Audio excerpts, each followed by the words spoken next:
Hello guys, welcome to the channel. Welcome to another film review. Tonight we're looking at an 80s slasher classic. Well, when I say classic, to me it's a classic. This is a bit of a sort of hidden sort of gem, if you like. It's one of the slashers that seem to have disappeared off the sort of face of the planet when horror and the movies sort of moved on. We're looking at Just Before Dawn. Now, this is the 88 film release, which is really cool because it comes with two versions of the film. It comes with the theatrical version, which is being remastered, and it comes with the extended cut, which isn't remastered, and that's got a lot of sort of like noise on it and stuff like that. Now, this is a sort of classic slasher. It's based in the sort of mountains and woods sort of forest area in America, and the film sort of starts off where we see two guys sort of, I don't know if they're renovating this old church, but they're there anyway. And when I first saw it, I thought, are they renovating? But there again, I don't see any tours, but they have been hunting, and they've sort of killed a sort of deer, bless its heart. And they are sort of prattling around in this church, and one of the men is, you might recognise him, he starred in Midnight Express, and he starred in Sleepaway Camp.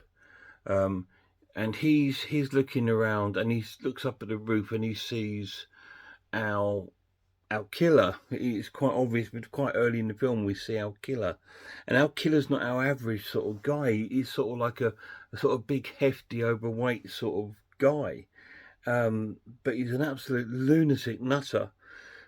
Anyway, he sees him and he goes out looking for him, and he goes looking around the sort of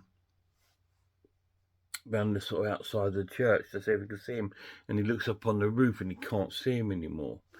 And as he's looking around, their truck starts rolling towards him, so he's obviously let off the handbrake, and it starts rolling towards him, and it crashes into a tree and sort of blows up. While this is happening, the other guy is still in the church, and he's watching all this from the window, because there's two guys. Anyway, he walks towards the door to leave the church, and the door shuts, and behind it, inside the church, is our killer. And he's got this absolutely ginormous long machete, and the other guy's absolutely petrified. He just stands there sort of like staring. But that does no good. Our killer kills him straight away. It kills him not a very nice place, dare I say, through the groin and out through the bottom. It's the only way I can say it. And he succumbs to his death, and he dies in the church. And the killer's got this strange sort of laugh. It's very sort of like Dastardly from Dastardly and Muttley, sort of like a sort of laughing. He's laughing like this as he does it. And then he nicks the guys, because the guy that he's killed's wearing like this sort of reddish beanie and like a high vis, and the killer nicks them and puts them on. And then the other guy sees the killer at the doorway, and he gets scared and then starts to run off, and he runs through the woodlands.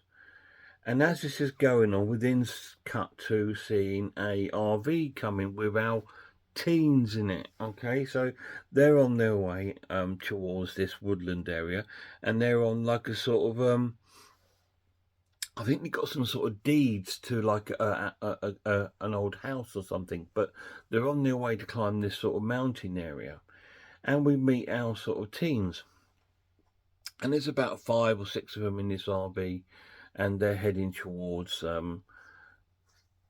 the site, and they accidentally run over a deer,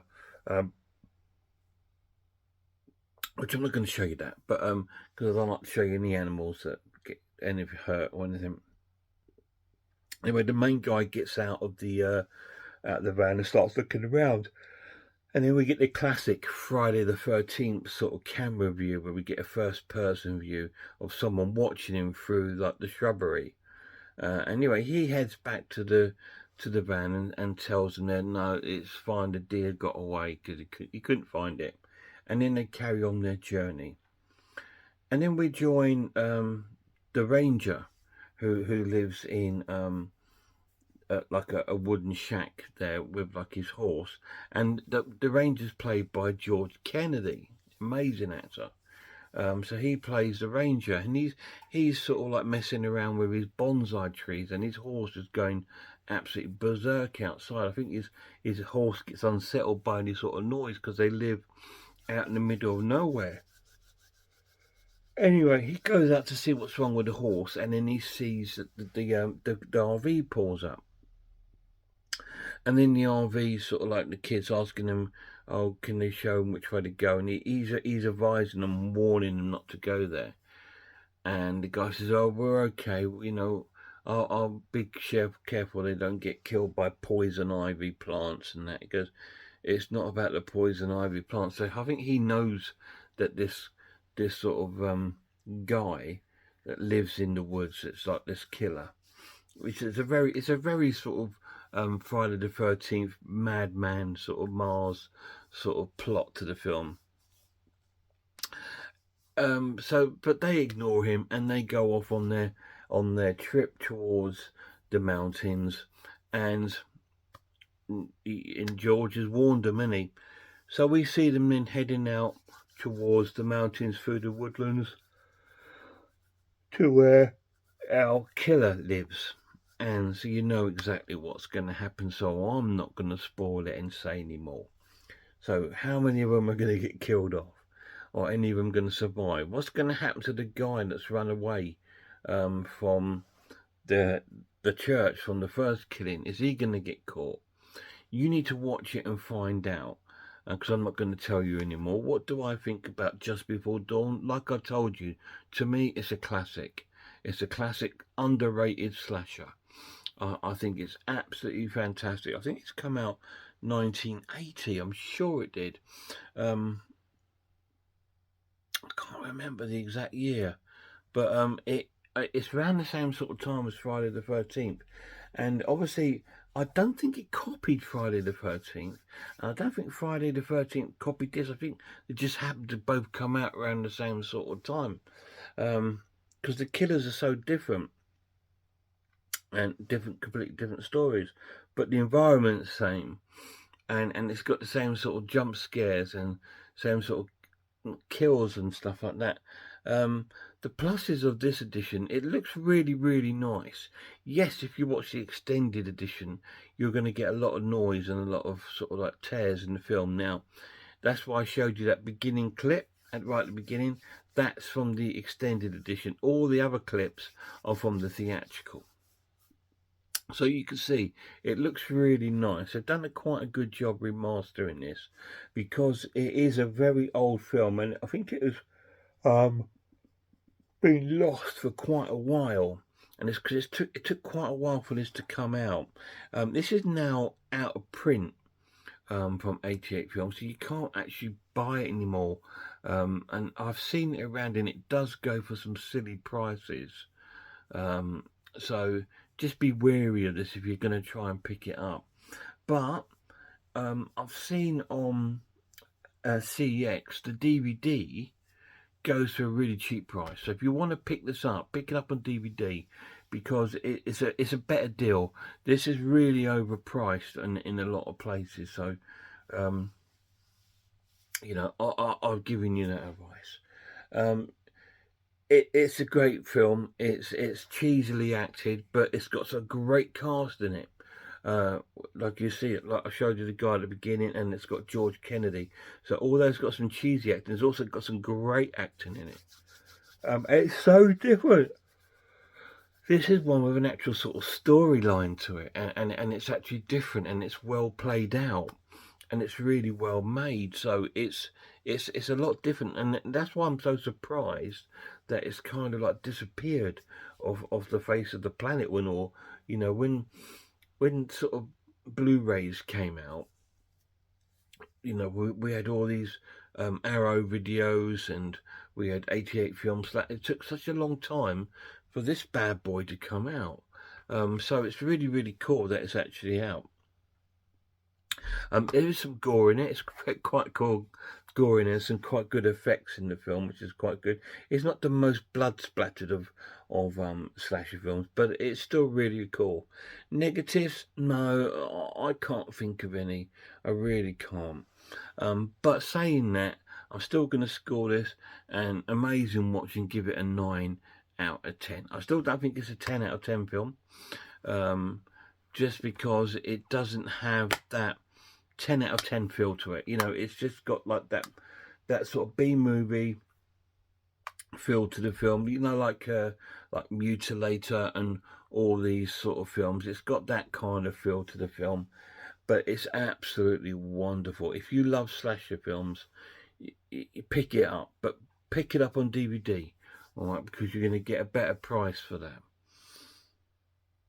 Just Before Dawn, 9 out of 10. Any of you guys seen it? If you have, let me know down below what you think of it. It's such a forgotten gem in my eyes, and an underrated horror film, because it is quite a good story and quite well acted amongst the cheese. But yeah, it's so enjoyable. It's as enjoyable as the first Friday the 13th. You know, it's as enjoyable as that.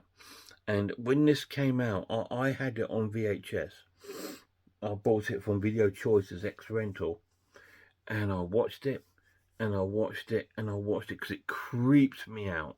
It was so creepy, and most of the creepiness is from the soundtrack, because it's so sort of minimal, but with like this really weird sort of whistling, and it sort of freaked me out. One of those, you know, those things that freak you out sometimes.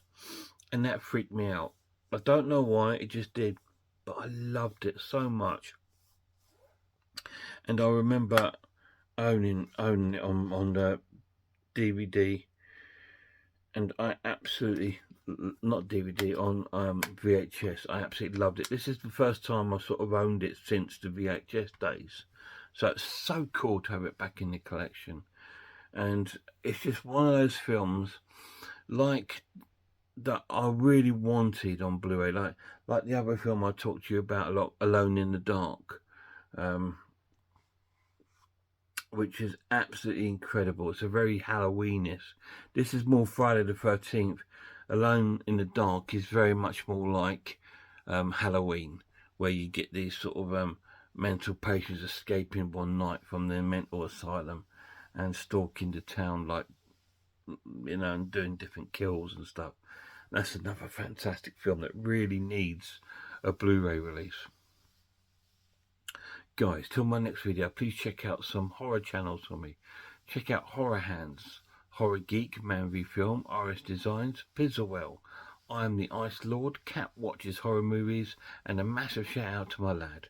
Until next time, look after yourselves, look after one another, and I really hope I see you all soon.